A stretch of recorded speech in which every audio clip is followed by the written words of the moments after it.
Hello, so today I'm going to go over an 820-2915 board that has no Wi-Fi. I'm going to go over what is a very common fault in the Unibody machines from 2011 and onwards when you have no Wi-Fi.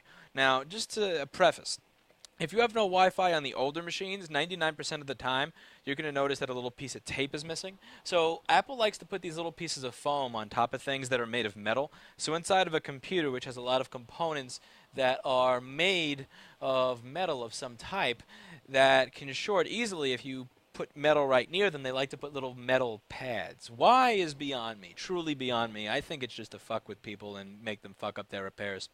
But that's above and beyond my pay grade. So one of the things that you're going to notice is that the pad that goes right on top of the Wi-Fi connector is there, but the little piece of tape that's supposed to be there is not, and that's going to cause a lot of fuck-ups.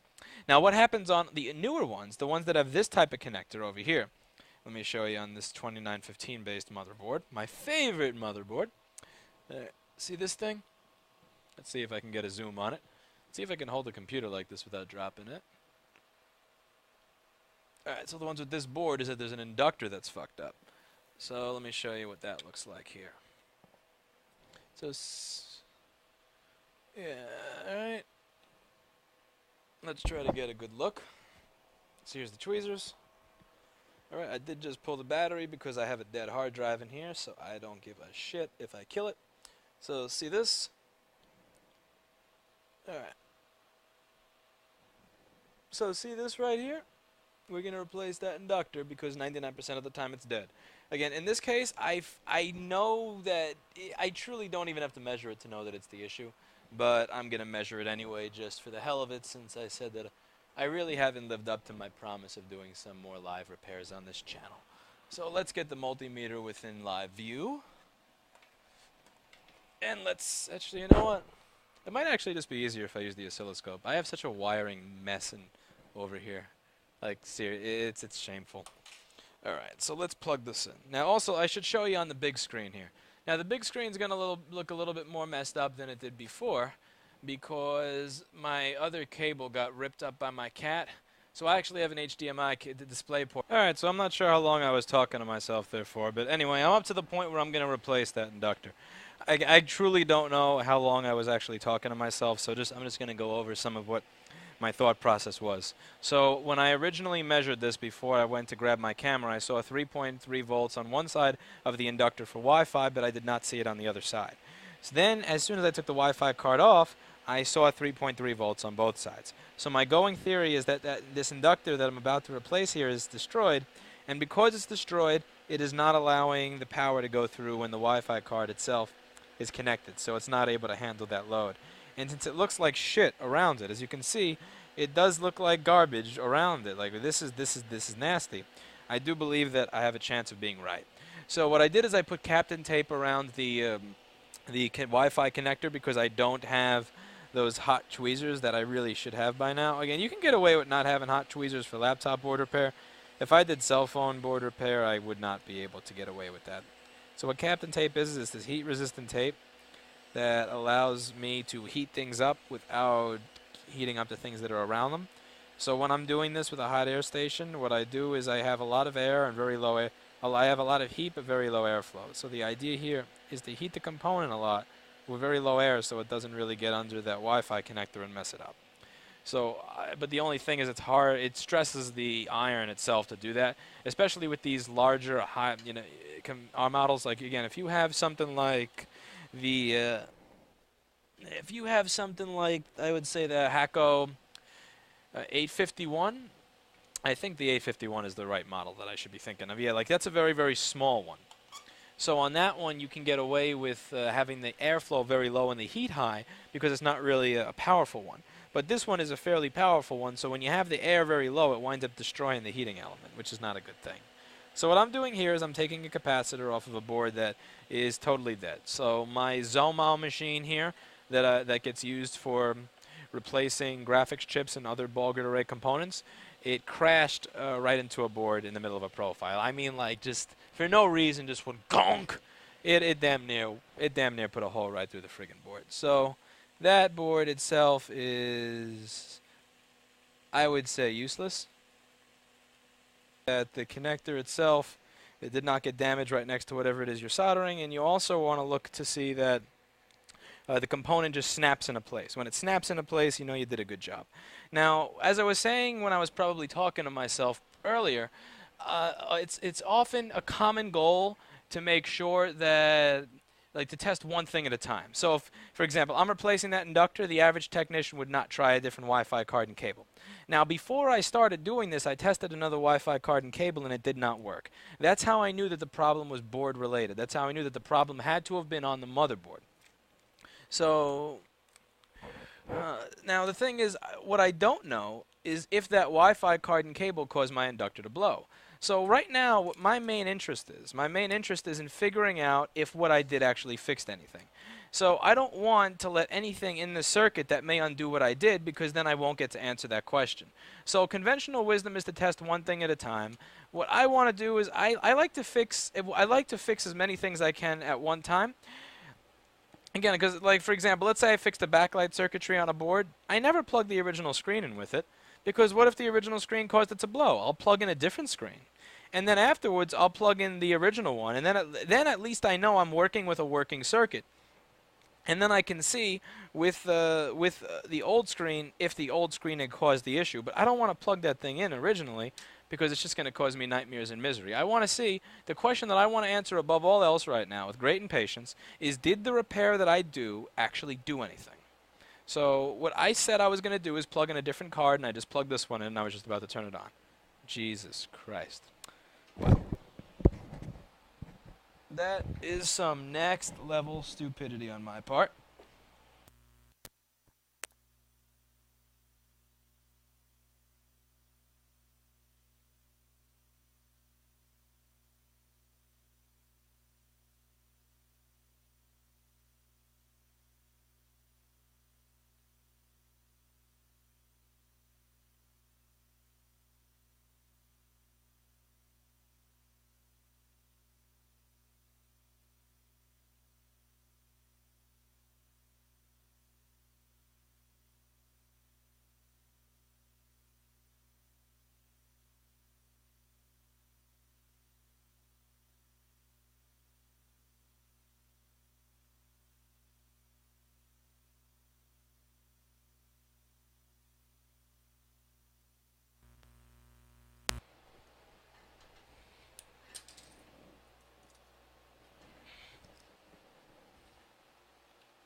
Alright, it seems like the recording issue is actually fixed. So it seems like that was actually caused by me deciding to use this program to record through a Matroska container, however you pronounce it, instead of an AVI one.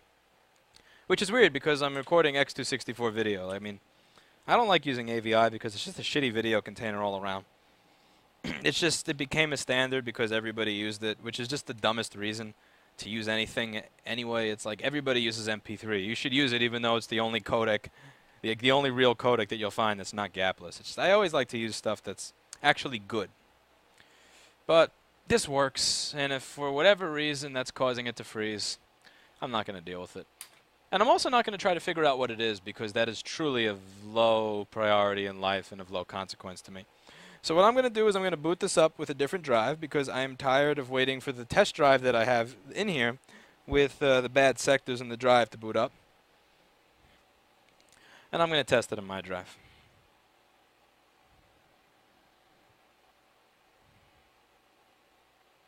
But it actually went to sleep with the test drive I had in there. Oh dear God, this is going to be a forever. Since it has bad sectors, I don't care. I'm just going to turn it off anyway. And force it to turn on with my drive. Let's see if I have Wi-Fi. So I have this other card plugged in with a different cable. Let's see what we got. Let's see what we've got.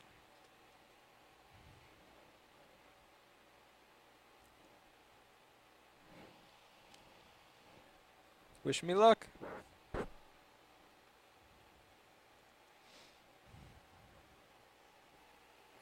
I have one partition of this disk that is solely dedicated to FurMark, so I've turned off the screensaver. I've turned off all the power saving functions, the energy saver, everything, so I can just sit it on the desk and run FurMark to torture the GPU. I wonder if I should do that to this one since it's a 2915 board. I'm probably going to clean the heatsink off and put the new thermal paste on there since it's a 2915.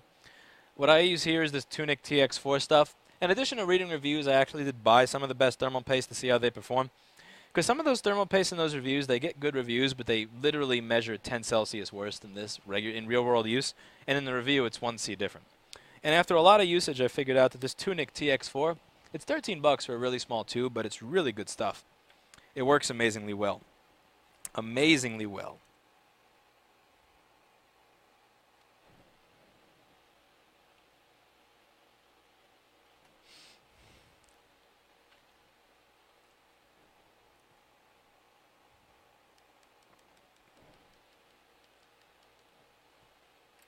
So I see little waves in the upper right corner of the screen, which leads me to believe that what I did actually fix something. Because again, in the beginning, I tried a new Wi-Fi card in here and it didn't do jack shit.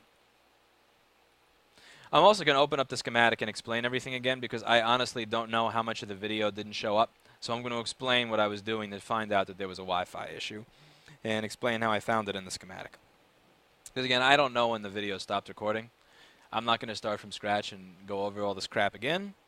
Because as soon as I'm done with this, I'm getting out of here and going the fuck home.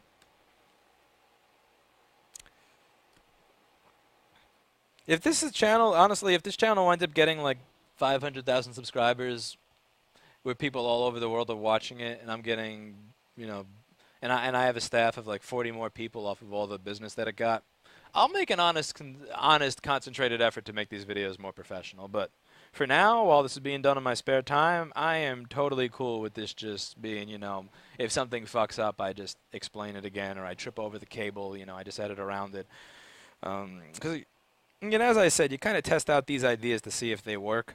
And in the beginning, you don't really want to go nuts testing out an idea. So as you can see here, I have one Wi-Fi network I can see, which is mine, because I don't have the antenna plugged in. So let me try to put this on the table without unplugging anything and zoom in with the camera so you can see that I have Wi-Fi. So you can see, it's only one network. But, yeah, let's do that. I got one network over here, which is mine. Because, again, I didn't bother plugging the antenna in. But before, this thing said no Wi-Fi hardware. So the next thing that I'm going to do is plug in his Wi-Fi card and see if it blows the inductor. I'm truly hoping that his Wi-Fi card didn't blow the inductor, because then I'll be redoing this work. Honestly, I'd rather solder another inductor than take this Wi-Fi card out. It's taped in here and screwed into the bottom of this miserable mess. Taking this out really sucks. I know I'm kind of complaining and whining about shit, but let me show you what I mean. You see this whole bullshit over here? The way that these wires go in here, again, I'm one of those people who, I can do a lot of really cool, amazing, high-level shit, but when it comes to basics, like people bring a hard drive in for data recovery, right? So they'll bring a drive in for data recovery. I can never get the drive back in the box, and I can never open the box without destroying it. It's just one of those things that I'm just not good at, and everybody here gets a big kick out of laughing at me with. If you give me retail packaging and you open it and you tell me, put this back in so that it can be returned, I just can't do it. It's a stupid flaw that I have, but it's just something that is what it is, you know. It's a flaw. So I can never do that kind of stuff right. And this, honestly, again, fixing a board, troubleshooting a dead board, I got that. That ain't nothing but a thing at this point. But like this, like getting these little wires all back into their nice little respective places and lining them up, it's just, I could sit here for an hour doing that crap, and it's just not going to be the way it was before. It's just not something that I'm good at. So let's see what we got here. I'm also, by the way, 2915 boards, they always turn on and turn right off. It's a real pain in the ass, but they all seem to do that, and I never kind of understood why. I think it's the board's way of telling you that it knows that it sucks. So let's make sure I'm still recording, because again, I don't trust this setup. Truly do not trust this setup. So this is as I've explained before, this is a dual-core laptop CPU in a machine that does not have a dedicated graphics chip that is recording 2 high-definition X264 streams in real time. So God help that computer.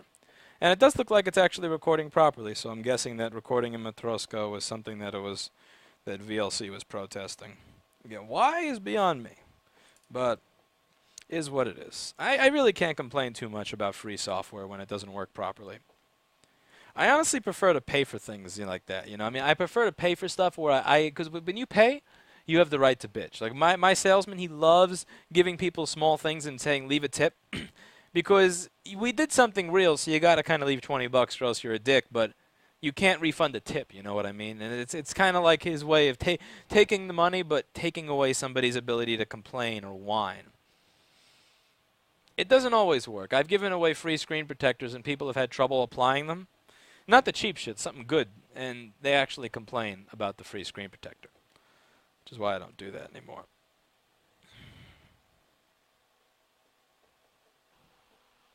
Alright, I probably should have put my hand over the customer name. So when I walked out there to get the other Wi-Fi card, I also swapped the customer drive in place of mine.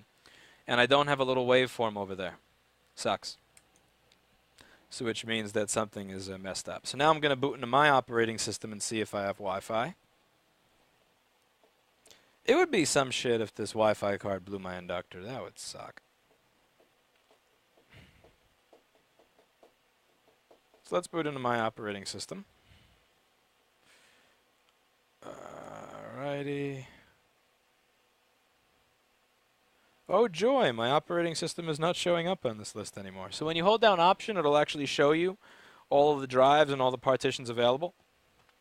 And my partition that I just booted into is not here. You know why that's happening? Do you know why that's happening? Because I'm recording a live video. Because I'm recording a live video. Okay. So let me get another drive and be right back. You see how this becomes such a pain in the ass? It's like, sometimes I get lazy and I say, I'm not going to do a video for this repair. And I feel lazy and I feel like shit and I feel like I did a bad thing. But then it's like some stupid shit, like some stupid crap like this happens and it makes me realize why I kind of don't always put the camera up. Like seriously, and this happens all the time, by the way. And it's something that I should explain. You got to get used to. So Apple uses a partition type called HFS+. So Windows machines use NTFS. Linux machines, 99.9% of the time, use ext3 or ext4 for basic stuff. And Linux and Macs use HFS+. HFS+ is dog shit. It is garbage. I mean, software companies, like the company that makes Disk Warrior, they make their living. They make their living off of one piece of software. And this one piece of software does nothing. I mean, nothing at all but repair the HFS+ partitions that are corrupted, because they go corrupt so often.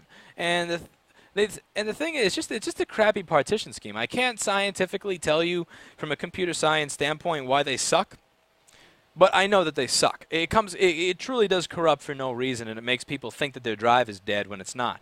It's one of those things about Apple that makes life really easy for repair people. So like, one of the things that I tell you about is that on other computers, the keyboard circuitry is separate from the power button. Whereas on Apple computers, the keyboard circuitry and the power button are on the same thing. So that when you fuck up your keyboard, let's say you get a drop of water in your function key, it also kills the power button. Okay, so I got no Wi-Fi in this OS either. Lame. The whole thing is, like, people will think that their computer is dead when it's actually just the keyboard. People will think that their hard drive is dead when it's just the partition. It's like Apple engineers these devices. They engineer them to assist corrupt repair people in ripping off the customer. They really do, because again, they make it so easy to do that. Like, they have a question mark folder and the FAQs on their own website say that is usually a drive issue, and most of the time it's a partition issue because HFS+ is a steaming pile of shit. And it's the same thing with the keyboard. Like, they'll say motherboard, and when you go to the store, when you go to the Apple store, 99% of the time they don't even bother shorting SMC reset L to ground to see if your computer will turn on. They don't do that. They tell you, like, it's water, 750, motherboard will replace everything. They tell you to go fuck yourself, pretty much, is what you get. They just tell you to go fuck yourself. And so they make it so easy. And anyway, so yeah, that drive, I'm going to fix that partition easy. That's obviously a good drive. That's a drive that I just pulled that's pretty much new.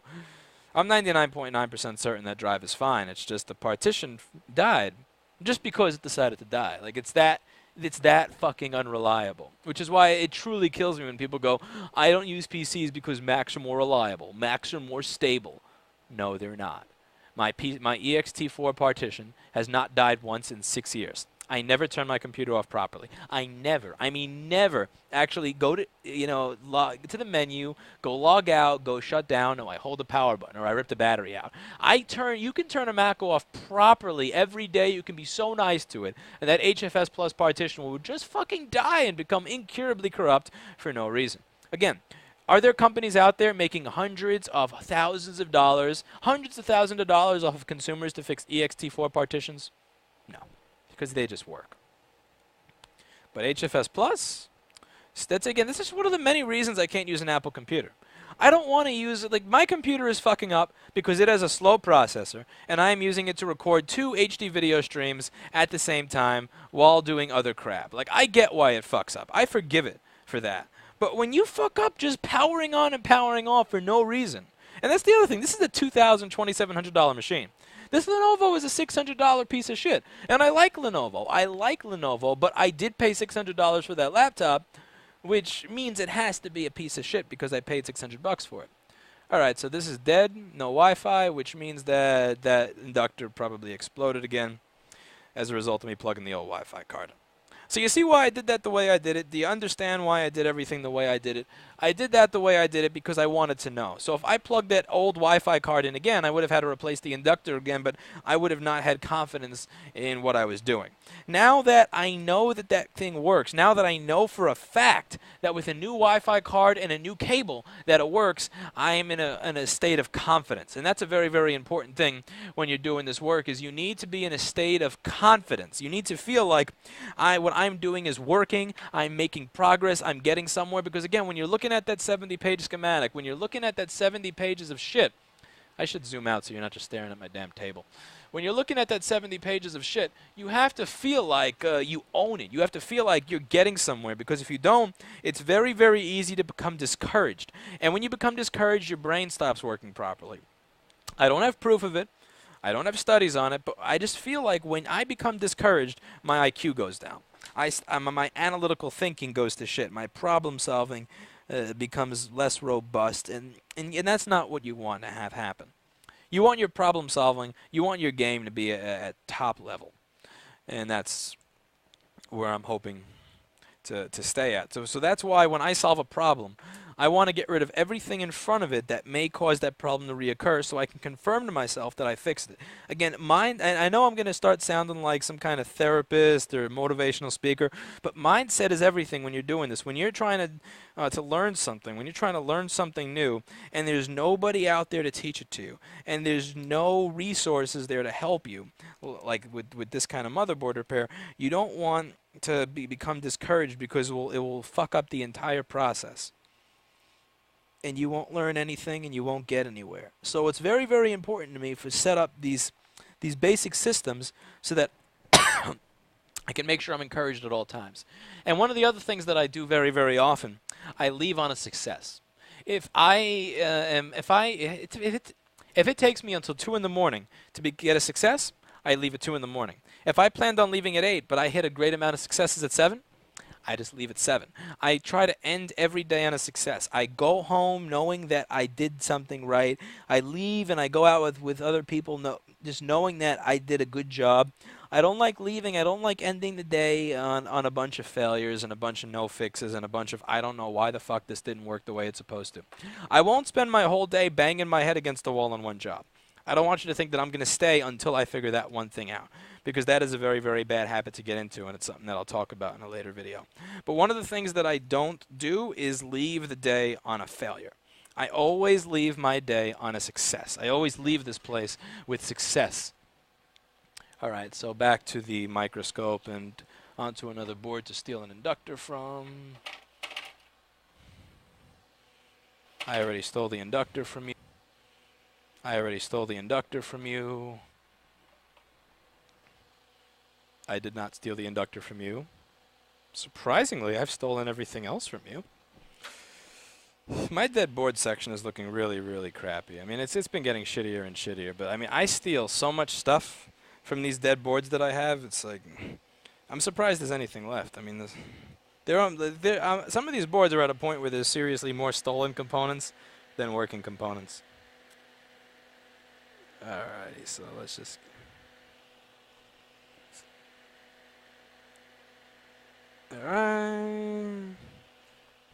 I usually add leaded solder to make it easier to remove the component, but I forgot that since I already replaced this chip that there is no lead-free solder on it.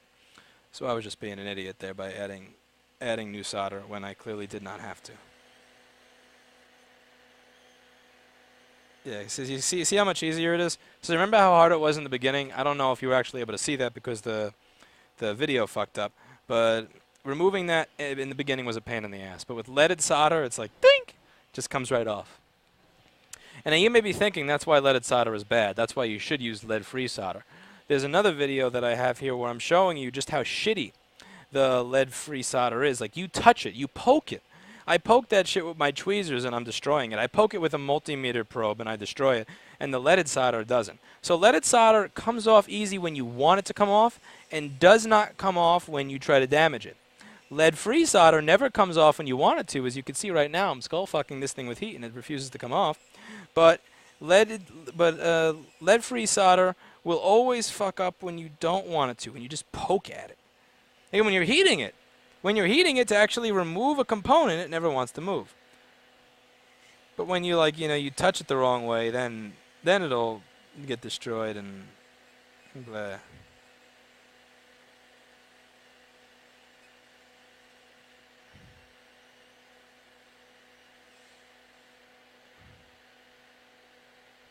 I'm being very careful here because I'm right next to this connector.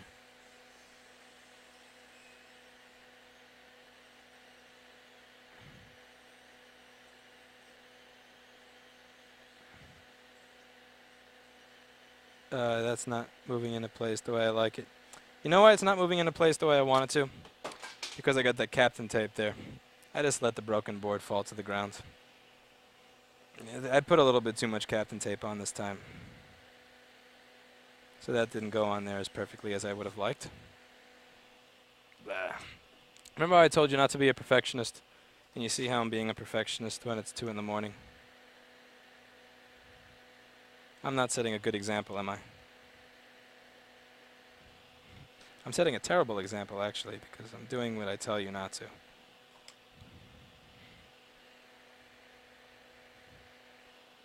I'm doing exactly what I tell you not to do. Being a perfectionist.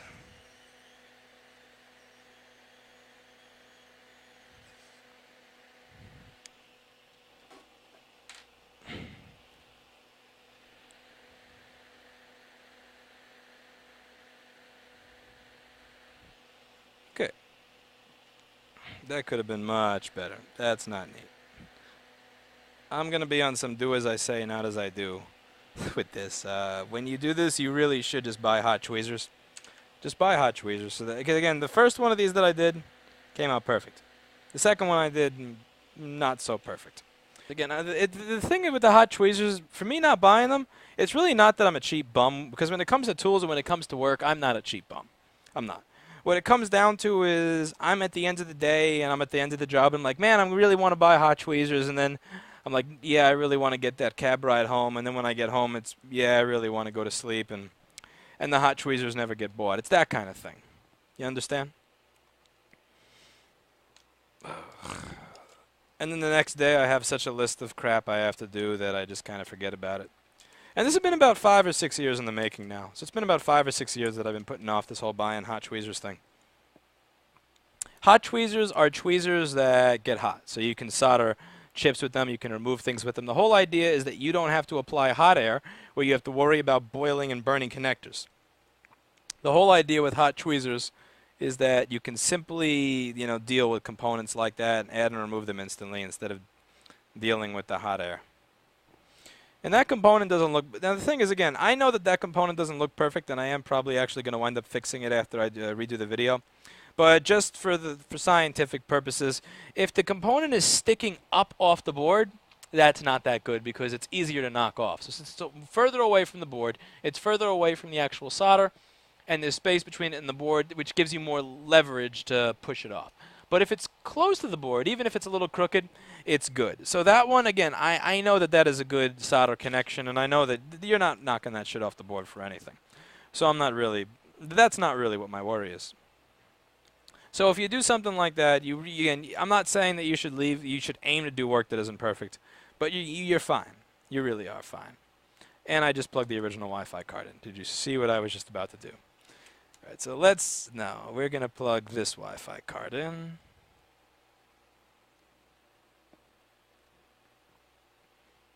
Plug this in.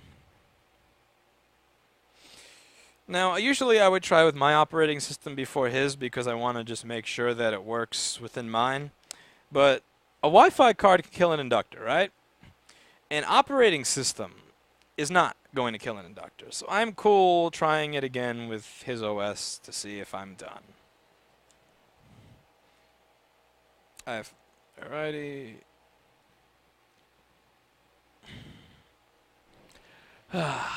Wait for this to boot. Let's wait for this to boot. See how much battery I got. I have enough battery that I don't have to plug it in. Excellent.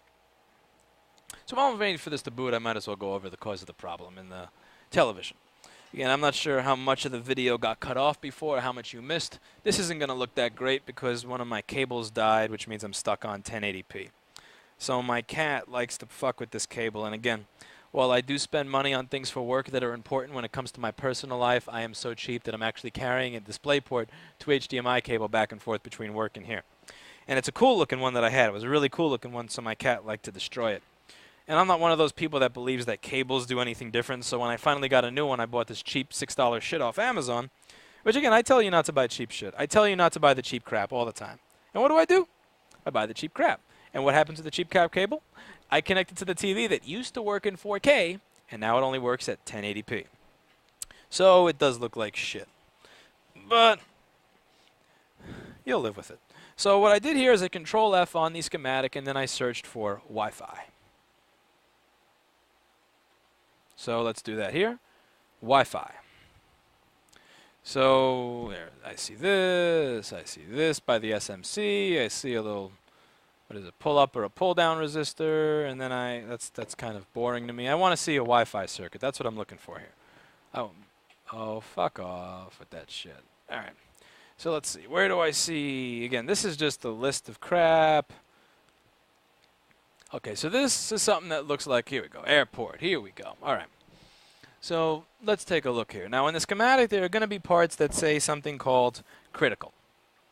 So you're going to see sometimes components that say critical by them. So right here, I see airport. My Bluetooth mouse decided to die because I am doing a video. That is funny. All right, so Bluetooth mouse is dead. Still recording, making sure of that. Yeah, so my whole setup is just one kludged together mess. All right, so over here you have the inductor. Over here you have a transistor, and it's called critical.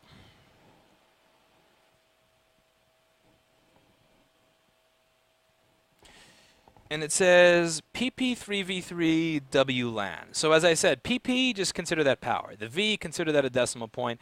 And the underscore and whatever's after it, that's just the computer's, the schematic's way of telling you that's what this power is for. So this is 3.3 volts of power for wireless LAN. Again, use your brain a little to guess what WLAN means. And right in front of it is a critical transistor. So we measured both sides of this resistor. I got 3.3 on one side, I got 0 on the other. And that's how I assumed that it was an issue with the power that is going to the Wi-Fi.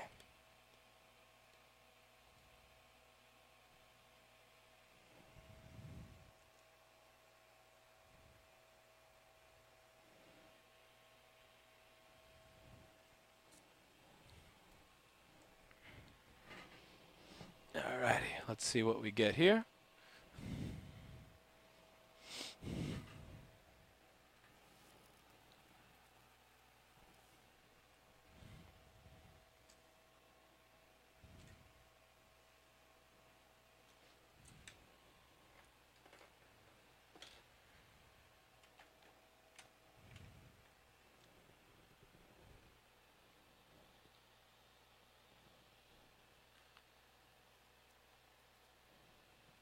So I have 3.3 volts on both sides of the Wi-Fi card now.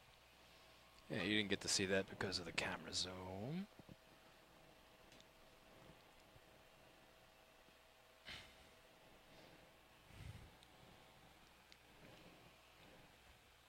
Oh, multimeter probes. So this is important stuff. I should have pointed this out. I'm definitely going to do a video review of this stuff later. So this is standard multimeter probes, right? Check this out. You get these things for $7 or $8 on Amazon. Now you have micro probes that are so good that you can actually get underneath the plugged-in Wi-Fi connector. You see this? And I can measure the inductor. So I got 3.3 volts on that side. And on the other side of it, again, with the Wi-Fi thing plugged in, I can measure this because these probes are so small. I got 3.3 on the other. So I'm logging into the guest user account with the customer's drive. And it is freezing because his drive is probably dying, which is something I will happily inform him of. By happily inform him of, I mean hand it to the sales guy to inform him of, because that is his job. So one of the cool things about my business is I have a dedicated person for unpleasant conversations. So all of that, like you know, oh, good news, we fixed this problem, bad news, you have another problem, all that kind of shit is somebody else's department. So again, and the thing is, it's just about trust with repair shops. Like, nobody trusts the mechanic. Nobody trusts the computer repair guy. No, everybody thinks that they're out to get screwed. But from our standpoint, it's like, you paid me to replace a Wi-Fi card and or a Wi-Fi circuit. And hard drives are devices that die at any given time for no reason. Like, the fact that this technology is still getting used, the fact that this crap, Ola, is still getting used in 2014 is nothing short of a joke. I mean, it's a fucking spinning disc with a little arm that gets put inside of a device that is moved around, that they tell you that if you move this around, you will mess it up. So, I mean, it's kind of a joke that you have hard drives as a technology in 2014. It's like somebody fucked up somewhere and just got lazy and complacent. It's kind of like how we're still dependent on oil-based gasoline for motor vehicles. Like, it's that level of shame. But yeah, so one of the things about my business is, like, when we have these kind of issues, or it's like, you know, your battery was fine when you brought it. It took you 3 weeks to pick up, and within those 3 weeks, your battery actually exploded inside your computer.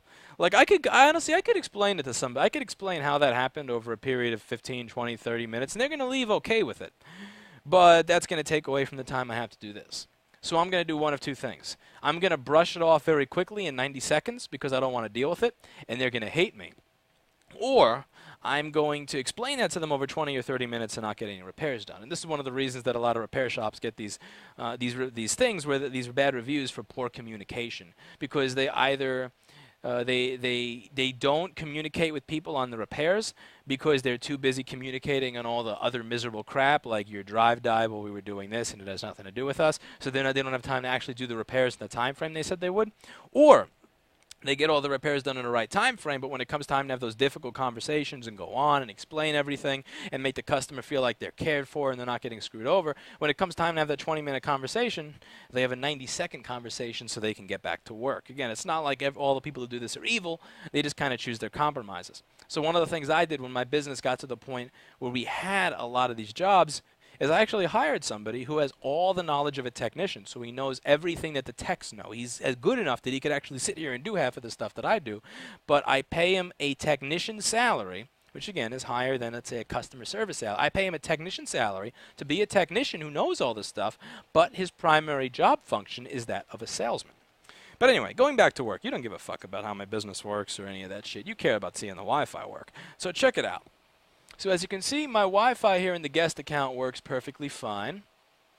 So this is my Wi-Fi that I have here at the store. It's the only Wi-Fi that shows up because, as you can see, I did not plug the antennas in. And I'm going to go visit a website with it, which I would, even though the router is about a good 6 feet away, I'd still be surprised if it works because there's no antennas plugged in. I'm opening Safari, which is insanely slow because this machine has a dying drive.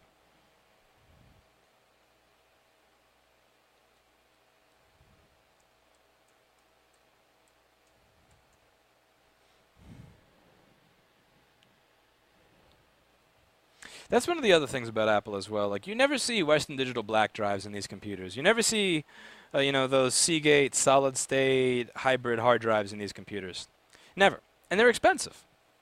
You see these, you know, you see these junk drives, you look up the drives that Apple includes in these machines, you look it up, and they are the worst drive that you can buy. Like, it'll benchmark worse than every other hard drive in the market. It's all about making the thing as cheap as possible. So I went to google.com and it worked. So my work here is done. If the guy's nice, I may just wind up giving him a drive, since he's paying for the board repair and a battery, and, you know. Sometimes we do that. Sometimes if people are paying for a lot of stuff, we'll give them one small thing on the house just to be nice about it. And we don't use these shit crappy drives. So yeah, alright. So my work is done here. So again, just to go back over this, I had no Wi-Fi. The problem wound up being that a critical part of the machine that is literally labeled critical on the schematic was missing. So you go up here and you see that there is an inductor that leads to a transistor that's labeled critical that is in the Wi-Fi page of the schematic, and this is PP3V3_WLAN. That means power of 3.3 volts to wireless LAN, Wi-Fi. LAN is internet, WLAN is wireless internet. And that is pretty much that. The job is done. I just got to put the new card in. Again, he's paying for the board repair. I'm not going to tell him, yeah, you got to pay for board repair and a Wi-Fi card. Now, like, if you're paying for the Wi-Fi card, I'm going to charge you for that. I got to make money for service. I have to make, you know, but if you're, because I just have to make money. But if you're getting the board repair and a battery, like, Wi-Fi card's on me. So that's pretty much that. So we replaced this inductor, and it worked. And this is very, very, very, very common on these unibody boards, that this little inductor dies. It's just a common thing. And again, you hope that it's that. You hope that it's the power to the card that's missing. What you don't want is one of those PCI Express links to the rest of the machine that carries Wi-Fi to be bad, because when that's the case, you wind up just completely fucked, and and those are much more difficult to troubleshoot and really much more miserable to troubleshoot. And yeah, that's it for today. So hopefully you learned something, and that's it.